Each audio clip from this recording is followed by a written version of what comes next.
Good morning. A businessman told a story about one of the greatest Christmases he ever had. He was a young man, and his dad or his brother gave him a brand new Packard.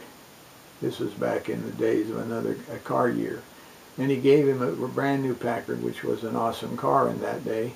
And he was driving it around, and as he was driving it around, he had parked it and was standing beside his car when a boy came up and looked at him and said, "Man, that's a wonderful car.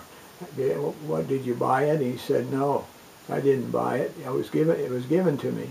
And he said, "It was given to you. Who gave it to you?" And the man said, "It was my brother. He gave me the car." And with that, the boy stopped, and he looked at the man, and he looked at the car, and he said, "Boy, I wish." And the man thought what he was going to say was, "I wish I had a brother like that." But he said, the boy didn't say that. The boy said, "I wish I could be a brother like that." And the man couldn't understand what he said, and he said, "What do you mean?" He said, "I wish that somehow I could give that kind of car."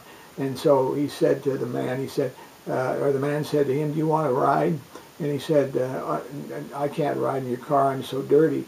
And he said, "It won't hurt it. Actually, it'll be wonderful if you can do that. So, because you're going to better it because of your spirit." And so the boy got in the car and they drove down the road. And he said to the man, he said, "Would you drive it by my house?" And the man thought, "Yeah, I'll drive it by your house because you want all your neighbors to see that you can ride in a new Packard." And so they drove by the house, and when they got to where the house was, the boy said, "Would you stop for a minute?" And I'll be right back." And he got out of the car and he ran up the steps into the house or the apartment. And after a while, the man could hear him coming down the steps, sort of one step at a time. And when he finally got in view, you could see his feet, and then a little later, you could see two other feet dangling. And they were his brother, who had suffered from paralysis and was completely unable to walk. And the boy sat down with his brother on the step, and he said, "See that car? Someday I'm going to be able to give you a car like that, and you'll be able to do things." And the man went over and he sat down on the step with the two boys, and he talked to them a while, and he said, "You know what? I'm going to make you Christmas. You get in my car, and you guys are all going to town, and we're going to buy some gifts. We're going to buy a tree, and we're going to do all kinds of things, and this is going to be one great Christmas for you."